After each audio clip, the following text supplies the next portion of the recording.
जैन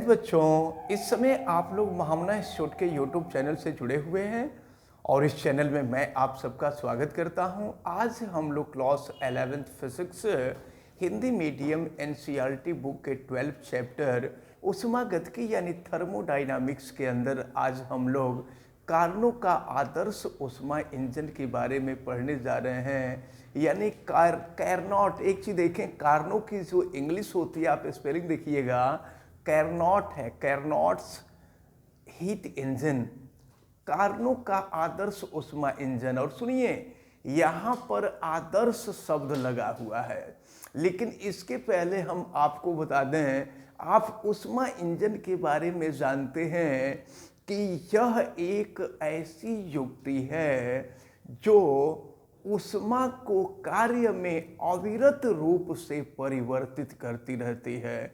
देखिए, फ्रांस के एक इंजीनियर थे जिनका नाम था सादी कार्नो। सादी कार्नो ने सभी दोषों से मुक्त, यानी किसी भी ऊष्मा इंजन के अंदर जितने भी प्रकार के दोष हो सकते हैं, उन सभी दोषों से मुक्त एक विशेष प्रकार के इंजन का निर्माण किया, जिसे कार्नो का आदर्श ऊष्मा इंजन कहते हैं। और सबसे बड़ी बात हम आपको ये बता दें कि इस इंजन की विशेषता ये थी कि अन्य इंजनों की तुलना इसी इंजन से की जाती थी। अगर कोई दूसरा इंजन बनाया गया है और इससे अच्छा है तो कहा जाता था कि यह इंजन कार्नो के इंजन से अच्छा है, और अगर कोई इंजन खराब बनता था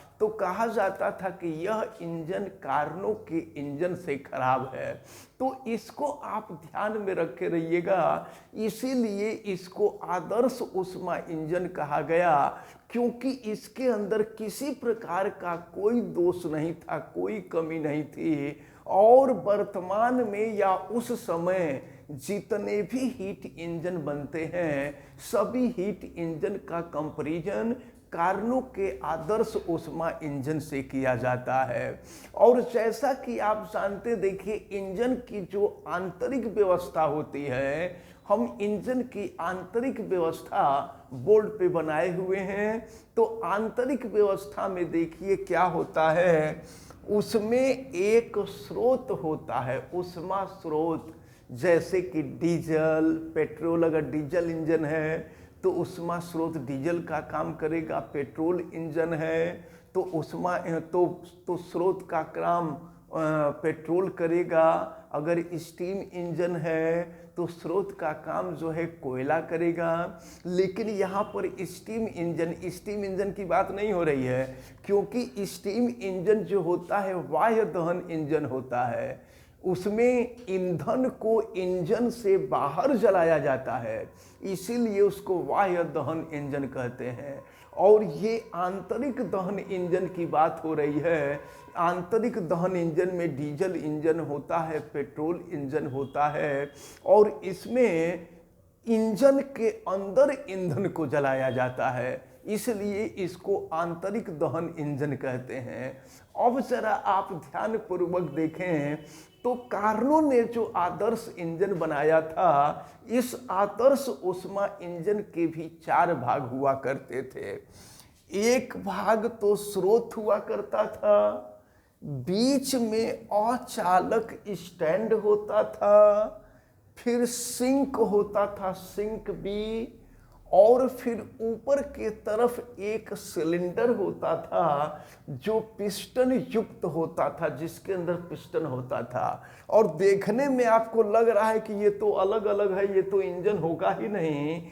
ये वास्तव में कार्नो का जो इंजन बना था, कार्नो के इंजन की ये आंतरिक व्यवस्था आपको दिखाई गई है। अब देखिए क्या होता है, अब जब हम इंजन स्टार्ट करते हैं तो भाई इंजन स्टार्ट करने के लिए आप देखते हैं उसमें हैंडल होता है, हैंडल लगा करके उसको चलाया जाता है।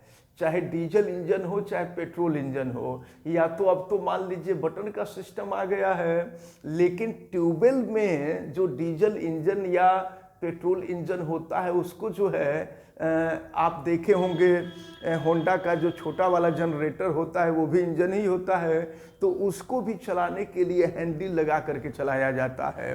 तो अब ज़रा आप ध्यानपूर्वक देखें, जब इसको चलाया जाता है तो जानते हैं क्या होता है।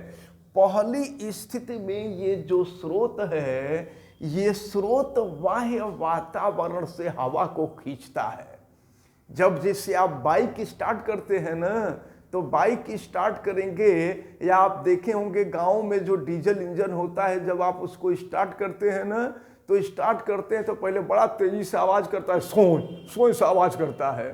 तो जब सोई से आवाज़ करता है तो उसमें करता क्या है कि वो वातावरण से हवा को खींचता है बहुत तेजी से, और जब वातावरण से हवा को खींचता है और वो हवा स्रोत के अंदर प्रवेश कर जाती है, स्रोत का मतलब पेट्रोल या डीजल जो भी होता है उसके अंदर प्रवेश कर जाती है। और आपको मालूम है कि डीजल और पेट्रोल जो होता है ये उड़नशील पदार्थ है। जब बाहर से हवा इसके अंदर प्रवेश करती है तो इसके अंदर प्रवेश करने के बाद पेट्रोल का भाप या डीजल का भाप बन जाता है, और यह डीजल का भाप यहाँ से निकल करके पहुँचता है कार्यकारी पदार्थ के रूप में। कार्यकारी पदार्थ का मतलब होता है पेट्रोल का भाप या डीजल का भाप। तो डीजल या पेट्रोल का भाप ही कार्यकारी, भाई स्रोत का मतलब डीजल या पेट्रोल। अब जब स्रोत यानी डीजल या पेट्रोल में जब वायु मिल जाती है तो वायु के मिलने के बाद यह सिलेंडर के अंदर प्रवेश करता है, और सिलेंडर के अंदर जो पेट्रोल का भाप होता है, जो डीजल का भाप होता है, इसको हम कहा करते हैं कार्यकारी पदार्थ, वर्किंग मटेरियल। अब देखिए कार्यकारी पदार्थ में जाने के बाद क्या होता है, तुरंत यहाँ से जो पिस्टन होता है, इस पिस्टन पर यहाँ कुछ अलग से प्रेशर बनाया गया होता है, बाट रख करके, ऊपर से बाट रख करके प्रेशर बनाया गया होता है। अब ये पिस्टन करता क्या, देखिए पहले तो यह पिस्टन ऊपर की तरफ जाता है। जब ऊपर के तरफ जाता है तो कार्यकारी पदार्थ को फैलने के लिए जगह मिल जाता है, यानी पेट्रोल का भाप जो होता है चारों तरफ फैल जाता है। लेकिन अगले क्षण ये पिस्टन क्या करता है, बड़ी तेजी से अंदर की तरफ दबाता है। जब ये पिस्टन अंदर की तरफ दबाता है तो जो कार्यकारी पदार्थ है यानी जो पेट्रोल का भाप है, पेट्रोल का भाप संपीड़ित हो जाता है बहुत तेजी से, और जब संपीड़ित हो जाता है तो इसकी ऊष्मा बढ़ जाती है, इसका टेम्परेचर बढ़ जाता है, और जब टेम्परेचर बढ़ता है तो चिंगारी छटकती है, और चिंगारी छटकती है तो इसके अंदर आग लग जाता है, और जब आग लग जाता है तो ये कार्य करना शुरू करता है। जब कार्य करना शुरू करेगा यानी जब आग लग जाता है तो जैसे ही आग लगता है ऊष्मा उत्पन्न होती है, और ऊष्मा उत्पन्न होने से इसी के अंदर जो पूली लगी होती है वह पूली अपने जगह पर घूमने का काम करने लगती है। पूली घूमती है। अब जो कार्यकारी पदार्थ का मतलब पेट्रोल का जो भाप था, अब पेट्रोल का भाप जल गया, लेकिन ईंधन कभी भी 100% नहीं जलता है। उसका जो मटेरियल, वह मटेरियल जो जल नहीं पाता है। किसी भी इंजन में आप देखेंगे, चाहे उसमें डीजल भरें या पेट्रोल भरें, वो 100% नहीं जलता है। उसमें कुछ बेकार पदार्थ रह जाता है, कुछ कचरा रह जाता है, तो वह कचरा निकल करके सिंक में आता है, और सिंक में से आकर के धुएं के रूप में बाहर निकल जाता है। अब इसके बाद क्या होता है, तो ये तो एक स्टेप में हुआ। तब तक इसके बाद फिर दूसरे स्टेप में क्या होता है कि ये जो पिस्टन है, पिस्टन फिर ऊपर के तरफ जाता है। जब ऊपर के तरफ जाता है तो ये जो स्रोत है, स्रोत बाहर से हवा खींचता है, और जब बाहर से हवा खींचता है तो पेट्रोल का वाष्प बन जाता है, और पेट्रोल का वाष्प पहुंच जाता है कार्यकारी पदार्थ के रूप में सिलेंडर में, और फिर पिस्टन दबाता है तो पिस्टन दबाता है तो ये भाप संपीड़ित होती है और संपीड़ित होने के बाद फिर इसमें आग लगता है। आग लगने के बाद ऊष्मा उत्पन्न होती है। ऊष्मा का कुछ भाग कार्य में रूपांतरित होता है और जब कार्य में रूपांतरित होता है तो पहिया फिर घूमता है और फिर इसके बाद जो पेट्रोल की वाष्प का बेकार पदार्थ होता है वो यहाँ से सिंक से बाहर निकल जाता है। अब चूंकि ये जो क्रिया है यह क्रिया लगातार होती रहती है, इसलिए ये जो ऊष्मा इंजन है ये ऊष्मा इंजन लगातार कार्य करता रहता है। और हम आपको बता दें इसमें आदर्श शब्द इसलिए जोड़ा गया था, तो आदर्श का मतलब होता है जिसके अंदर किसी प्रकार का कोई दोष न हो। तो ये जो इंजन था इस इंजन के अंदर किसी प्रकार का कोई दोष नहीं था, किसी प्रकार की कोई गड़बड़ी नहीं थी, जिसके वजह से इसको आदर्श ऊष्मा इंजन माना गया। और अभी हमने बताया कि इससे इसकी कोई भी इंजन बनता है तो किसी भी इंजन की तुलना हम इसी से करते हैं। जैसे मान लीजिए आपके गांव गिराव में कोई एक लड़का होता है जो बहुत बढ़िया नंबर पा जाता है, अब दूसरा नंबर पाता है तो लोग ये पूछते हैं कि इसका नंबर उस लड़के से अच्छा है कि खराब है।